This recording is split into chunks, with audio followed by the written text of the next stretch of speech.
welcome everybody to the Think Great experience for the podcast that has been in the works for, I don't know, 6 months now. I'll just tell all of our listeners all around the world right now that, Dwayne Wilson is my friend. We become friends over the last year or so when we were first introduced to each other. Found a lot of commonalities in our stories. And even though we have different pathways in life, there was just some things that really, I feel bonded us, some shared experiences. Obviously, as you mentioned earlier, we were connected by our good friend Jalon, and there was a reason for it all. You've had experience in professional football, you've had experience in coaching, you've been bit by the entrepreneurial bug, you've got your own business that's in development, and you care a ton about people. I mean, you're involved with big brothers, big sisters, and you believe in giving back. And there's just so many interesting dynamics about you that I remember the first time we talked, we just hit it off. There was that kindred spirit. And for some reason, 4 or 5 times this podcast didn't work out, but it worked out today, my friend. So Dwayne, welcome to the show. It's so great to have you here finally. Well, thank you so much for having me, Erik. I've been quite looking forward to this, as you mentioned, for quite a while. Yeah. And, you mentioned something that I'm very big on, and that's synergy. And we connected over the phone and through all of the challenges and the commonalities that we shared. But at the end of the day, I don't know if you're familiar with a musical artist, Gil Scott-Heron, but I know the name. He used to have a saying that said, "Only real eyes realize." That's great. And it's so true. And I think that's why we connected so instantaneously, if you will. Yeah. It was just like, oh, this is perfect. Yeah. This is someone I need to talk to and someone I wanted to share with. And, I've been able to kind of follow you through your website and the things you're doing and some of the speaking engagements you've been involved in, and seeing the great energy you create at your workshops and speaking engagements. I'm like, nice. Yeah.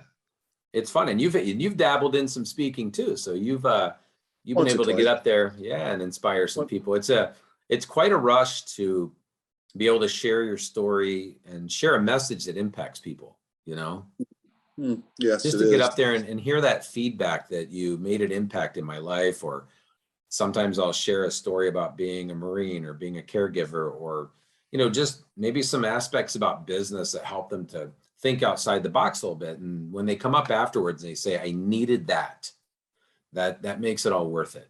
It does. All the time and effort. It does.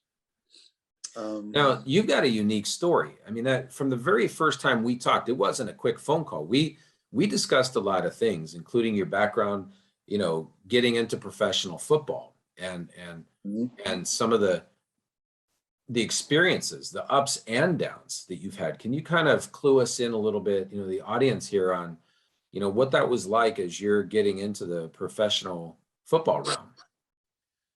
Sure. I wouldn't say I took the traditional path, if you will. We just all watched the draft last week. Well, I wasn't at the draft in 1983. I started out my collegiate career at Rutgers University, and being on scholarship there, when you're recruited and you go someplace and you have these aspirations like, oh yeah, this is going to be the next, I'm going to continue to shine my star like I was in high school, etc. And it doesn't always go like that. That's right. And it can have such a profound effect on you as it did me, because it didn't go like that for me. I wasn't playing, and people asking, why won't they play you? And I had no answers. And I competed very well. I've been blessed with a ability to do some things. And, you know, I would do those things in practice. Yeah. But for whatever reason, I couldn't get on the field. And, you know, I found myself, I wasn't even dressing on the week, you know, unless we had a home game. So away games, I didn't get to go. So it was one of those deals where everybody on campus knows you're on the football team. Yeah.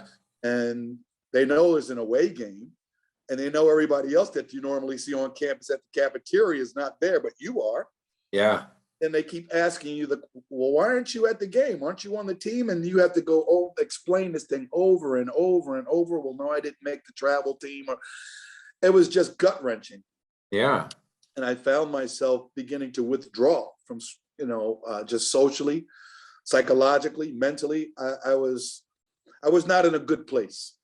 I felt embarrassed. I felt, you know, wait a minute, did I pick the right school? Did I, you know, and, Sure. you know, just to state for the record, I love my university, Rutgers University. Yeah. You that are there, baby. I see it. You're representing. Always do. And I've made friendships from my teammates that are just amazing. Rutgers is a great university. If I had to do it all over again, I would go, but I would do a different thing. I actually gave back my scholarship and left the team. Wow. And that's how despondent I had gotten. And I transferred to Rutgers University in Camden, which is right outside of Philadelphia. Okay. But there's no football team. I mean, Rutgers is the state university. Yep. So I gave back my scholarship and I figured it was over for me. And I just went to school. Wow. But I was still playing football in Philadelphia with what we call rough touch, which is akin to flag football. Okay. But there was rough touch. It wasn't like two-hand tag, I can tell you that. But well, I think the name says it all. at the end of the day, like flag football, it's primarily passing. And my confidence level was kind of in the tank after sitting on the bench for 2.5 years at Rutgers. And that season was pivotal for me. I got my confidence back. Scoring 20 touchdowns will do that for you. I would think so. Yeah. So I got league MVP and offensive MVP and this, that, and the third. And then lo and behold, the USFL came calling. They were just coming into existence. That was 83. I remember. And everybody was scrambling, trying to fill out rosters. And the Philadelphia Stars had an open workout. And I'm the only one to walk away with a contract that day from that workout.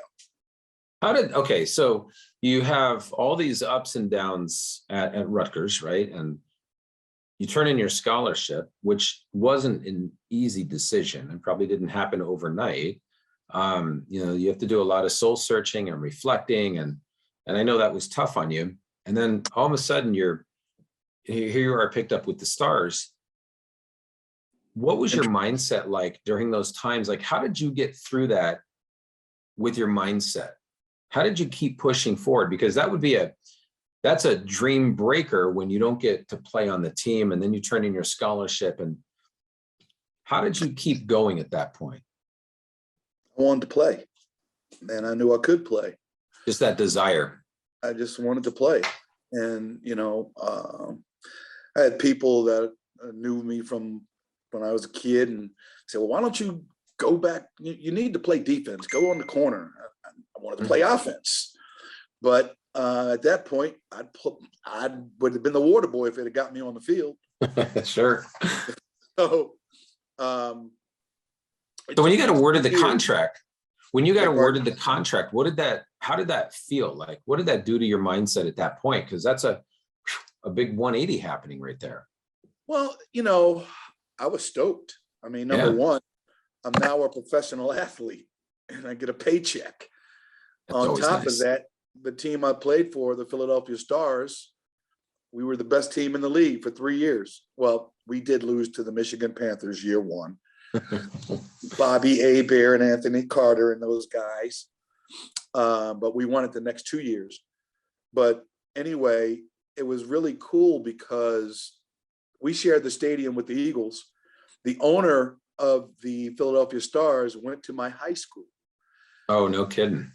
So Small I'm world. playing, my team colors were my high school colors. Wow. And, Miles Tannenbaum, he was the owner and went to Central High School in Philadelphia, which is where I graduated from. So we bonded pretty quickly. Yeah. Neat thing about that, just kind of fast forward real quick, going back to Philly, June 11th for our Philadelphia Stars reunion. Oh, wow. And one of my teammates on that 83 team is being inducted into the NFL Hall of Fame finally, Sam Mills, Wow. linebacker from the Saints and the Carolina Panthers. Oh, that's And great. one of the nicest human beings I've ever met in my entire life. So that's pretty special. Yeah. But And a big shift from where you were in college, and all of a sudden here you are. Well, yeah, just to kind of hone in on that, when I went back to finish my degree at Rutgers after 20-year hiatus, I was fortunate and blessed to be able to come back to finish my degree like I was still on scholarship. But, I had 5 football players that I mentored to. I did the computer lab check, et cetera. I was at practice one day and I saw this figure walking across the field. And I'm like, I know that walk. And it was my former head coach, Frank Burns, who walked over to me. This is a true story. It almost chokes me up now. He walked over to me and he was with our defensive back coach. And he said, "Wilson, I owe you an apology." I'm like, "Coach, for what?" "Not playing you, just to show you how smart I was. I didn't give you a chance to play here and you end up having a great pro career." Wow. Well, I didn't have a great professional career whatsoever. But the fact of the matter is I did make a professional team and the best team in the USFL. And he didn't have to do that. And Right. that really touched me. That really touched me. And, I thanked him profusely. I'm like, "Coach, I could have done some things differently, like stay." And just there, Erik, that's a real important part right now. I left Rutgers University football team on a Tuesday. The 3 receivers ahead of me all got hurt in practice that week.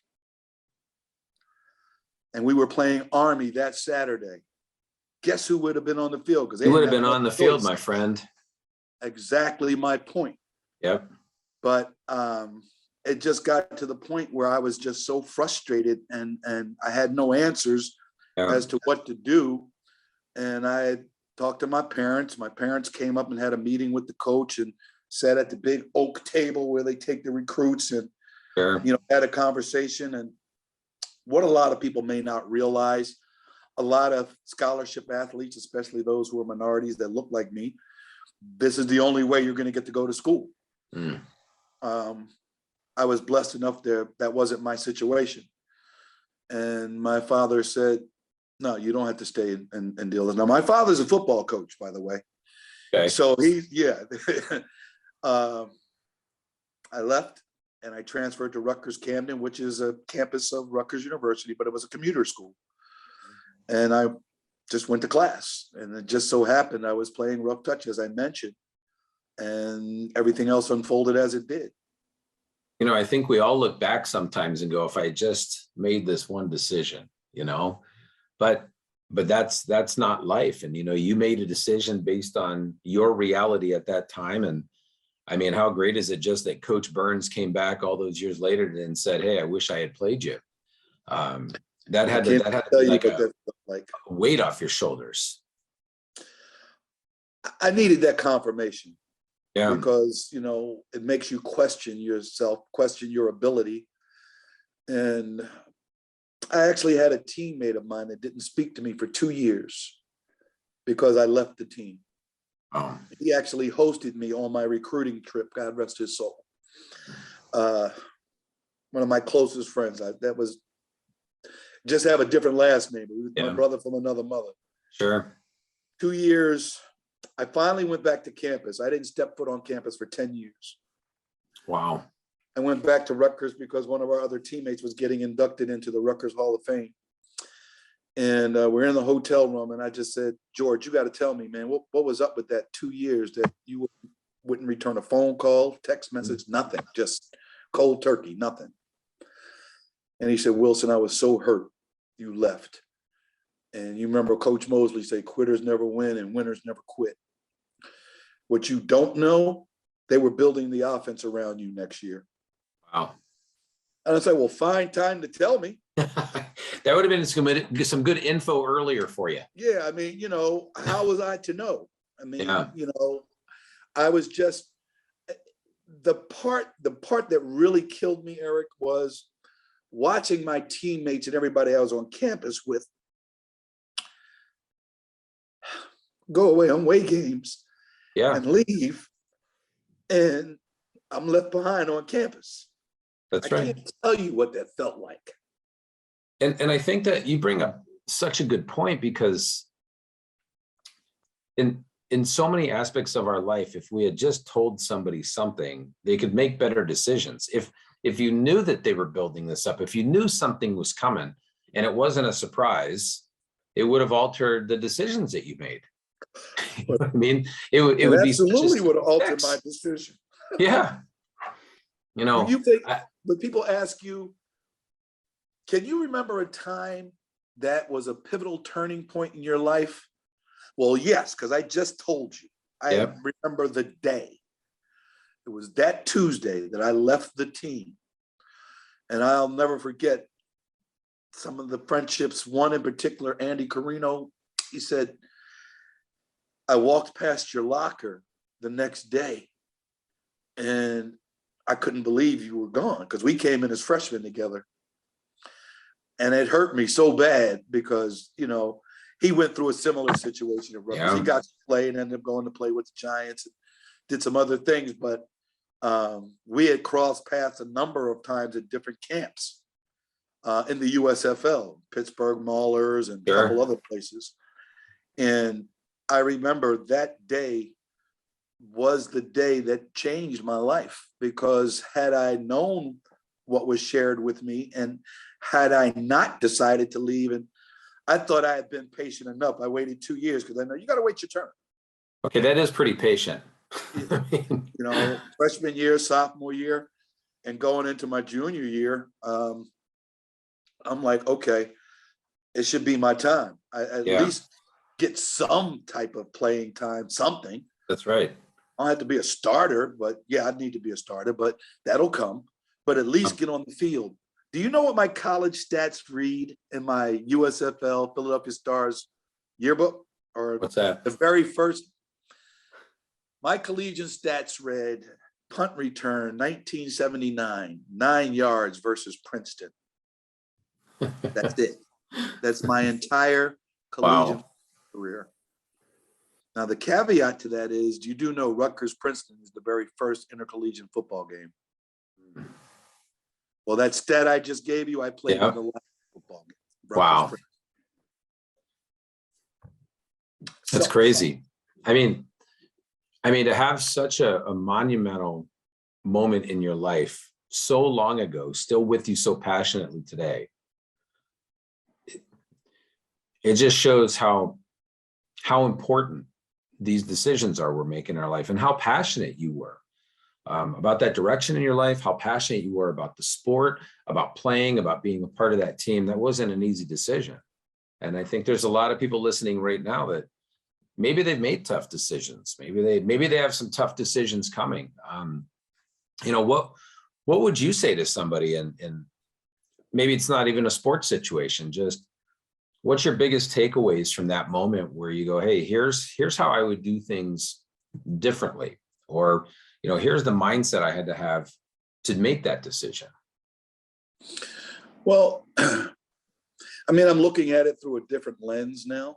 I'm a much more mature, grown man. We're talking something that happened 40 some odd years ago.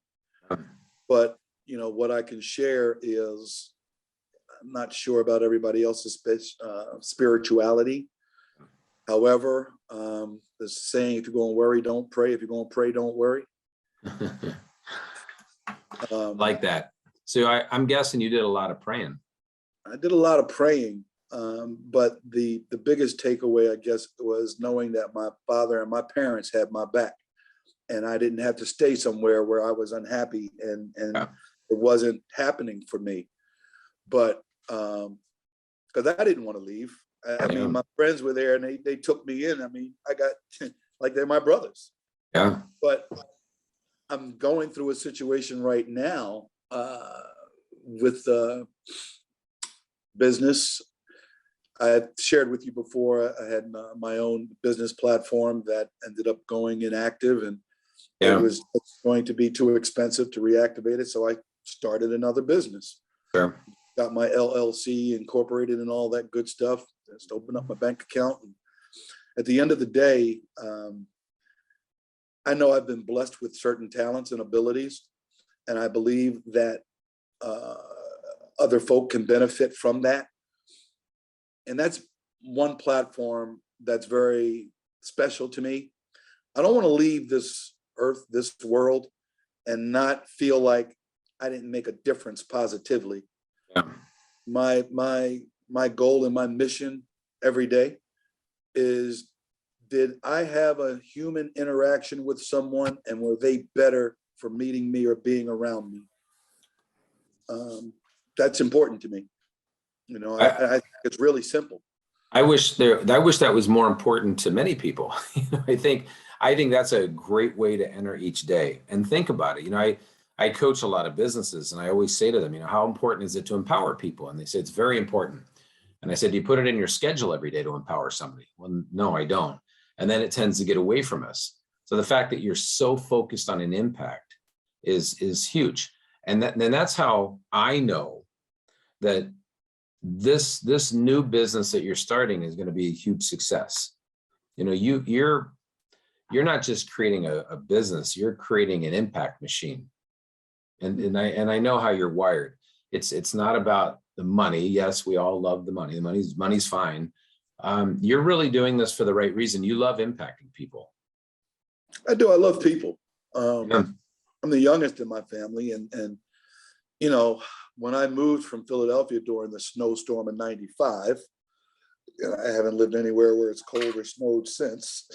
I don't blame you.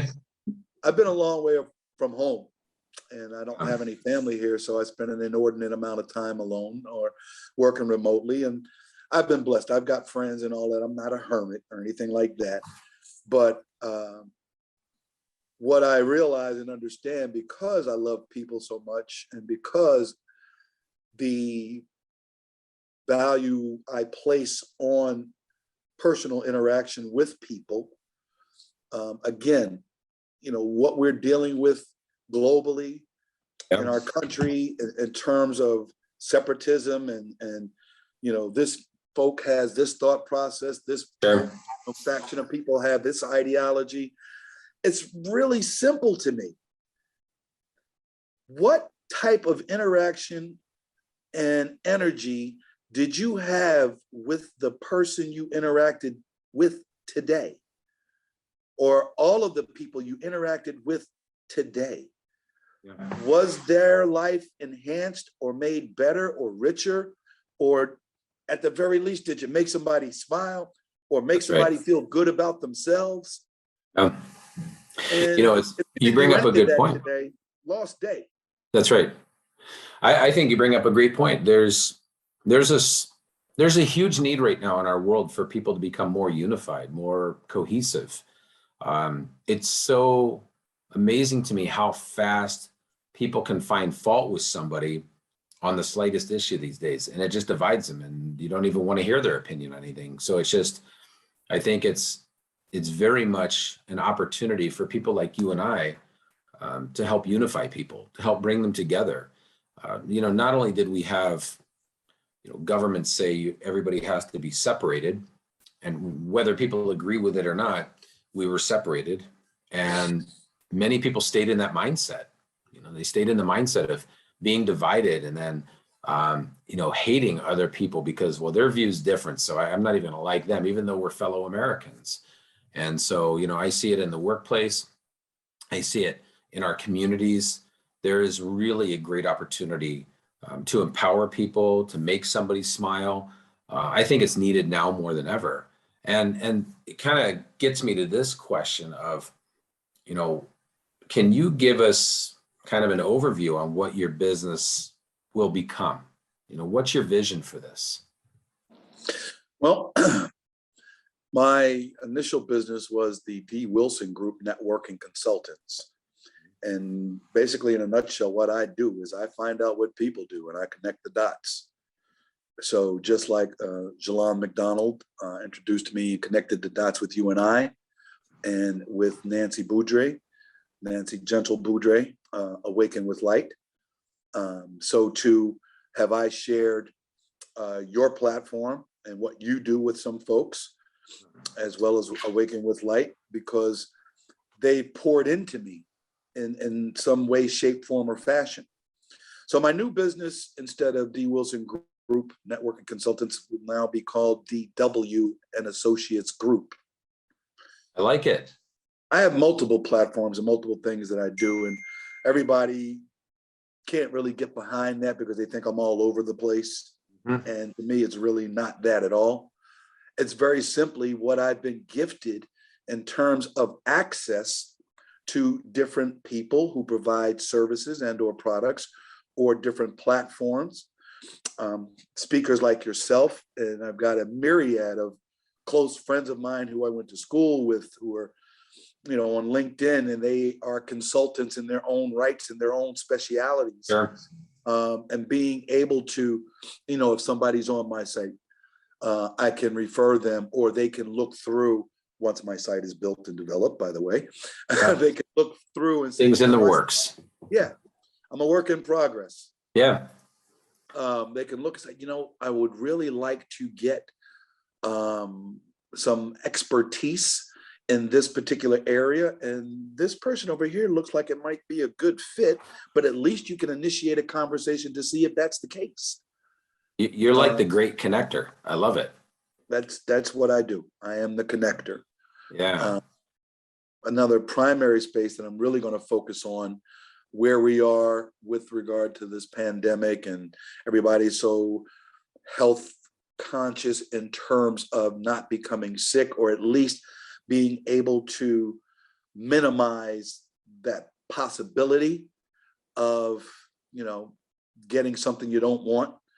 Right. So there's a sanitizing and disinfecting platform that I will be initializing, that I was already involved with a different individual. Okay. But because I really enjoyed it, and it's an eco-friendly product that we use. So that was really the first allure to it. But that company has since changed they did a serious paradigm shift.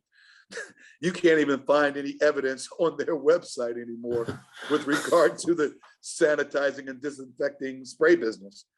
So they're just not involved in it anymore. And I enjoyed it. And really, it's needed now more than ever. And you know what? I actually recently came in contact with some people that are in that exact same space. Ironically enough, almost to the T, it sounds like what you're describing. So we're going to have to talk a little bit offline so I can make a connection for you. So I think we may already have some connections happening here. Absolutely. Yeah.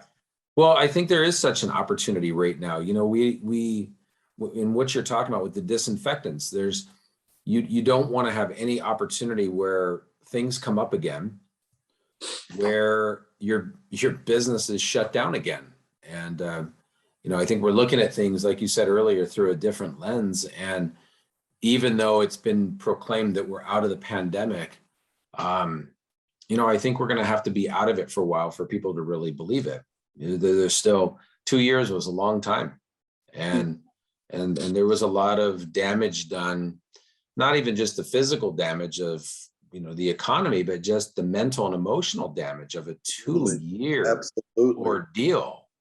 You know, so, you know, I think that the connections that you're going to make for people, for businesses, they're just needed, because, you know, one of my favorite phrases, somebody will always say, I got a guy for you, or I got a gal for you. I got a gal for you. And you know what's interesting about that? When they say that, you feel better. When somebody else can refer you to somebody that they know, they've had some experience with, and you're just looking for somebody, that person that you need that type of service or that product, and somebody can say, I got somebody for you. It really collapses timeframes, and it makes you feel so good that you're not going to waste so much time searching for something that may not be what you want. So I think we all learned during the pandemic, time is a precious commodity. Absolutely. Absolutely. And one of the things, it's always nicer to have a quote unquote, in sales idiom, a warm handoff, if you will, as opposed to having the cold call looking for someone that provides the service or product that you're looking for. And if you have come in contact with somebody that, whether it's a lifelong friendship or you just met them yesterday or last week or whatever, if you create that synergy and energy with them, and they have a warmness towards you, or at least will listen to you, they will always take what you say and at least consider it. That's right. I've got a guy or I've got a gal for you. Yeah. Or if nothing else, that's all you can ask someone to do, is to consider what I'm presenting to you. And if it works for you, outstanding. For you to be in somebody's corner requires a lot of trust. And the very first time that I spoke with you on the phone, I felt that you were one of the most genuine, authentic people that I'd ever talked to. I even got off the phone, told my wife, Gina, I said, this guy and we hit it off so well. We're going to do great things together. And I believed in you. I trusted you. By the way, I received that and I believe that. I really felt that, you made an impact on me, and we just had this bond that happened when we talked that day. And I just thought, we're going to do some amazing things together. But, one of the things that I feel lacks a lot, probably because we don't talk about it enough, is something that I know is so important to you, which is character. And can you just share some thoughts on character? Because we don't often discuss this word as much as we should. Well, again, the character aspect is so pivotal. It's just so dynamic and so important to me. Yeah. Because at the end of the day, you do one piece of business, and you depending on who you're dealing with or whatever, 9 times out of 10 in my experience, if you're dealing with a high character person and there is some potential for some additional business down the line, you have no qualms whatsoever about doing business with this person, and you can't wait until the next time we do business. That's correct. But conversely speaking, now your thought process changes when maybe the character or energy you experienced was not something that gave you a quote unquote warm and fuzzy, or made you have to think about, I got this job done and I got this piece of business done, but I'd be hard pressed to go back and do this business again with this individual or with this company. I don't ever want to live my life where money is the deciding factor for all and everything I do. I will not allow money to drive me and who I become as a person, or who I am as a person. That's right. I did a speaking engagement at South University once. I sat on the PAC Council, Program Advisory Council at South University, with Dr. Dion Roundtree. She's another coach in life skills and things like that, a dynamic woman. And one of the things I talked about to her graduate business class, I said, invariably, you will come across a situation where there's a piece of business that you can do and that your company wants you to do, because it's going to put a nice coin in your pocket. But within your heart of hearts that this business and this platform and how this is unfolding is not going to be advantageous for that customer. That's right. What do you do? I mean, who are you? Because at the end of the day, this is going to question who you are as a person, what you think about, how you were raised, your morals, all of that. If you do this deal, you know all of this is going against everything Right. that you were taught growing up, morality wise, et cetera, et cetera. Do you do that business? I'll tell you right now, for me, the answer is no. Now, put yourself in a situation where you're in a different situation, because this is your business. You run this ship. You're the captain of this ship. Say you're new to the sales team in this company, and you come across this is a nice deal, and the company is looking for you to close this. And you've actually become kind of close to this person because of the back and forth, the interaction, the character we talked about. And at the end of the day, you know this deal, it may get signed, but the person that you kind of got close to and developed a rapport and a relationship with, they're going to sit back, and it becomes evident that this ain't really advantageous to us. But you knew that from the beginning. What do? Do you take this deal because, you just started here and this would be a nice feather in your cap? It's going to put a nice coin in your pocket. Yep. But the person you say you are, the person you were raised to be, your morals and scruples and all of that have come into play, because if they didn't, this wouldn't be an issue. That's right. You bring up, you just bring up such an important point. When I was in financial services, there were so many agents that I worked around that sold the highest commission level product, regardless if it was the right fit. They just knew what they were going to sell. And I'll tell you something, Dwayne. I remember being Gina's caregiver through her first battle with cancer, and I was 100% commission only. And Gina was on disability. And at this point, she just didn't have a job. I don't even know if she had a disability check coming in. I think she just didn't work, and the company was holding it. So I don't recall her receiving any money. But she was home fighting for her life with cancer, and I switched careers, and I'm selling financial services. And I would go out on an appointment, and I would find the right fit for the client. And sometimes that meant we ate top ramen. Not that I'm opposed to top ramen. I got some in my pantry. Yeah. Hey, and it was 10 cents a bag, my friend. So, when you're struggling, that was high end. That was top shelf. I made a decision at that point that even though our livelihoods were at stake, I wanted to do the right thing. And I saw a lot of people leave the office already knowing what they were going to sell before asking the client a single question.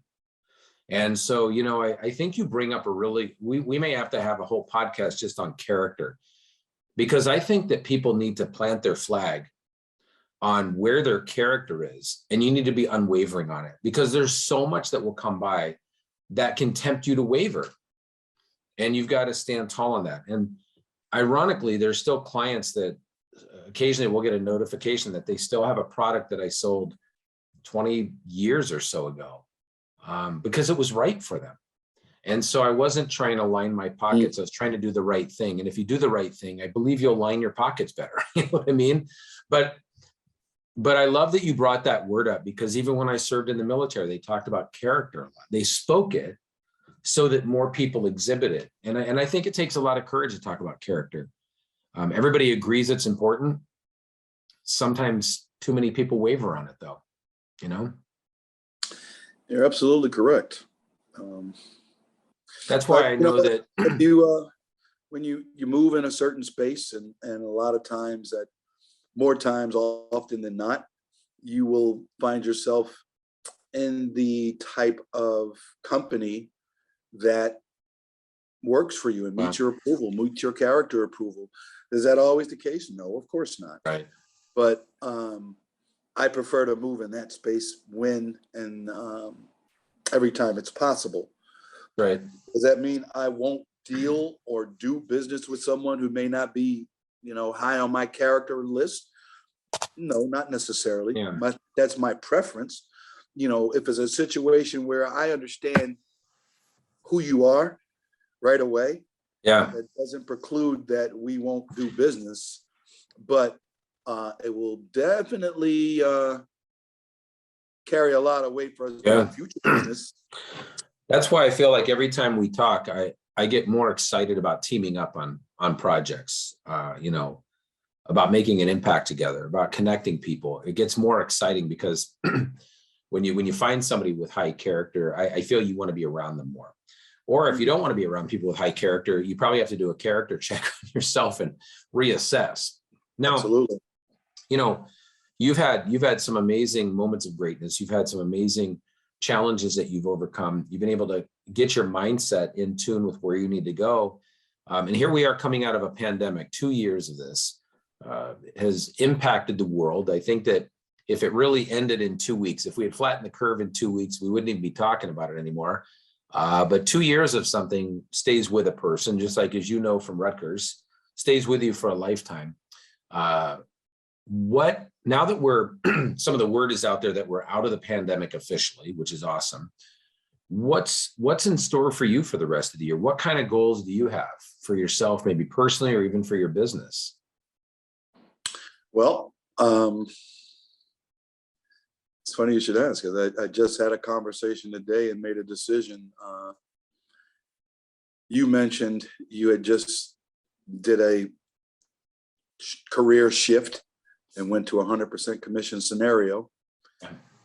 Well, that's kind of where I'm going. But the blessing that came out of the 2 consecutive President's Club trips that I was on, I got to meet people from other areas and within the company who had performed at President's Club level as well, and just started sharing things with me. And there was a certain amount of frustration I was going through anyway, with regard to my feelings in terms of the level of compensation that I was getting, and not feeling that I was being compensated accordingly to my performance. But, the job is the job. It pays what it pays. Sure. And unfortunately, a bunch of attaboys, great job and all of that, Capital Auto Finance don't take those. That's 100% fact. I'd much rather feel like I was in the President's Club on payday. Correct. But, I've never really been a job hopper or anything like that. But being around these people and hearing numbers that they're making, and I'm like, I could do that. Right. And, I already have a lot of what someone may not have coming into a situation like that. So I've been praying fervently. And my sister got me a shirt. Maybe 2 weeks ago, I went to visit her in Orlando. And the shirt says, "Faith over fear." That's awesome. Let that marinate for a minute. Yeah. When I picked up the shirt and I looked at it, that was the confirmation I needed. Faith over fear. Because fear of the unknown, my bills are going to stay the same. That's They're not correct. going anywhere. Yeah. So there's, with any type of sales job, and when you go 100% commission, it's always a ramp up period before That's you right. can build a book of business and all of that. But the bills don't stop during that time. Yeah, that's one thing that's consistent. They all keep coming in. They all keep coming in. But so sometimes that type of element keeps us at a level of comfort. Remember, I mentioned earlier, getting out of your comfort zone, because I've gotten to the point where I perform very well at what I do currently. Yeah. But if I desire to enhance my revenue generation, then if I performed at the highest level here and I expect a different result, if I stay here, then that is the official definition of crazy. That's right. So you're taking a huge leap of faith over fear and heading in this direction. The very first, when I first went 100% commission, it was in the financial services world. And And I learned so much because, you know, you made money on your own pen. So you didn't get it from anywhere else except what you were doing. And I really feel that when you're 100% commission, you really find out who you are. You discover a lot of things. You discover where your work ethic is. You discover where your belief level is, where your faith is. You know, you discover where your character is, because there's no, you already took the exit strategy, right? You went this way and you gave up that comfort zone or that security blanket, and you go into the, into that world of, I'm going to make it on my own. And it really taught me a lot about myself. So then I had gotten back in the film industry, you know, years later. Then I made the jump again and started my own business. And you have to find out who you are, and, you know, what do you really believe in, and what is your purpose? And so I am not only a fan of yours, but I believe in you. And I'm very excited about this direction, because I think you're one of the most genuine people I've ever met.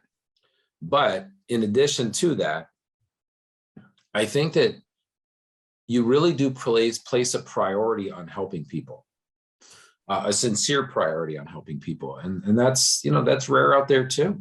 And so I think when you take that genuineness, that sincerity that you have, and you combine it with a business that's there to help people, it's got success written all over it, my friend. And people are going to want to be a part of that. And you're going to continue to build this sphere of influence around you, where people are going to want to seek you out, learn more about what you do and how you can help them. And I know that you're in those beginning stages of relaunching your brand.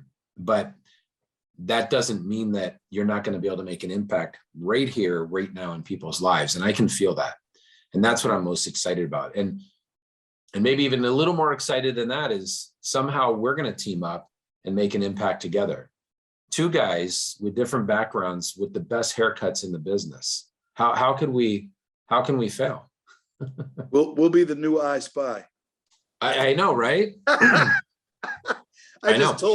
I just told my age, didn't I? Well, and I just confirmed mine then by knowing what you're talking about. You know, I'm excited for you, and I think that you need to know that you have people in your corner too, because I think most of your life you've been in somebody's corner helping them, but you have people in your corner that believe in you, believe in your business, and believe in all the potential that's still left to come out of you. I mean, that's how I feel. I feel that this is very much a stepping stone, right? That you're not at the end of a journey. You're just at the beginning of a whole new one. And that's what's exciting. And the world needs what you're bringing. And so I'm very excited, and congratulations on making that decision. It's huge. Either one of two things. You look at it, the old adage, the glass is half empty or it's half full. What's it going to be? That's right. I think that, you know, everything that you've been through, you have a very unique perception on things, and people are going to be attracted to that. You are a very dynamic person, that you have an aura about you that will attract people to what you're doing. Look at Shalon. You got her moving out to Florida, so it's already working. I won't take credit for that one. I think, you know, it's funny because she's in Minnesota, and I actually was getting recruited out there in Minnesota. And one of the guys used to play for my dad's football team. And so when I was coming out of high school and he's trying to get me to go take a visit and all that, I'm like, dude, Philadelphia's cold. Yeah. Minnesota's a whole different kind of cold. Yeah. I said, but we have tunnels under the campus and all that. I said, but you got to come up top sometime. You do. You have to surface. You got to come up. You got to surface once in a while. You know, and coming from the Los Angeles area to out here, it was extreme. Although my family's, a lot of them are from Philadelphia. In fact, I lived in Levittown, Pennsylvania when I was Levittown. Yeah. One of my closest friends who I came into Rutgers with, Mark Seeger. God bless. Yeah, Levittown. PA. You know, here's what's funny, Dwayne. I was telling a story to somebody last night, and I said, when I lived in Levittown, we were getting ready to move to California. And I was about 6 years old at the time. So 1970, so I was born in 69. Earlier in 1976, we're getting ready to move out here to California at that point. And I was in a little cul-de-sac area with some friends, and I was excited to move to California because, everybody hears about California. Right. And just one kid said, "Oh, California." And I said, "What?" And he goes, "That's where Bigfoot lives." And I remember that conversation to today. I remember exactly where I was standing because I didn't even know what a Bigfoot was, but I was scared. So I went in and told my parents, I'm like, "God, that's not real. That's not real." Then I told my friends, "Yeah, I know it's not real." And this kid said, "No, it's real." And so I moved out to California afraid of Bigfoot. But it was a lot warmer in California. And then I got to Minnesota, and I've had days where it's -24 without the wind chill. Excuse me? Negative. Yeah. I jumped into the lake this year for the second time. I did the polar plunge, my friend, in 8-degree weather. I live vicariously through you, my friend. So I won't be doing any of that. I don't know. I have this feeling I'm going to get you out here someday in February, and we're going to jump. I'm going to set it as a goal. No, we're not. Yeah. There's a lot of things I will do with you and partner with you, brother, and we're going to make it happen. That ain't one of them. Okay, but you'll come out and watch me though, right? Yeah. From the car. You got to bundle up. Yeah, you got to bundle up. Yeah, from the car, maybe. Dwayne, I think that the amount of greatness that you've experienced is about to be eclipsed. I think that what's coming is the best that's yet to come ever in your life and the people that you're going to impact. And, I got to ask you this, what's that? That again, I receive and believe that. Well, I really feel that. And I think that people listening right now are going to want to learn more about you and how they can follow you and how they can understand as your business evolves, how they can be a part of that and be impacted by it. And, as they're listening right now, is there some ways that they could reach out? Is there ways that they can contact you or find you? Because we want to promote this too on this platform for you. Well, right now, I think, as you mentioned previously, I am rebranding. So in the process of developing a website and all that kind of good stuff, but can certainly find my profile on LinkedIn, which is normally where I'm at. I don't do the Facebook thing and all of that a whole bunch. Yeah. And really didn't do that or maximize those social media platforms as I should have with my previous business. But that's another objective and goal, is to make sure that I do that this time around. But LinkedIn, they can certainly find me on there. And what we'll do is when we launch this episode, we'll have that link inside there so they can click on it and follow you. And and then we'll have to have you back on the show to talk about the launch of your website and everything that you're doing, so everybody can have that full understanding of what your business is going to provide for them. So I think it'd be great to have round two. Round two. But we won't have 5 hiccups in between. Oh no, please, no. We got it nailed down now. This was just too enjoyable. So I'd rather not go through the 5 other times that I was anticipating that this was going to be as it's unfolded. Hey, I'll tell you what, though, it's about overcoming obstacles. We had a little technical issue right before we started, and we figured it out, or you figured it out, and we made it happen. So teamwork makes the dream work, baby. It does. And I am excited to be on your team. And I'm excited to be on your team, man. Yeah, we've got some great things in store. There's so many people that we can impact right now. And I really can't thank you enough for the persistence of getting here and making this happen and sharing everything that you did. And I know we only scratched the surface today, which means, we're going to have to have a Dwayne Wilson part 2, the sequel. Yeah, absolutely. I tell you what, I don't know if you're doing a training or an event or something down here, man, but I would just love to hear and experience you do your thing in person, man. If there's any way to do that. I know you mentioned before that maybe we could partner up on something like that, but heck, man, I just blessed to be able to experience what I saw people experience on the website and some of your YouTubes and things like that is just amazing. And you're watching it and you're like, I want that. I want that. I want to play. Well, you know what? Maybe you and I can share the stage in Florida and impact a lot of people. And now that Jalon's moving out there, we'll recruit her to help us build that audience out. I'm all in. You can count me in. Outstanding, man.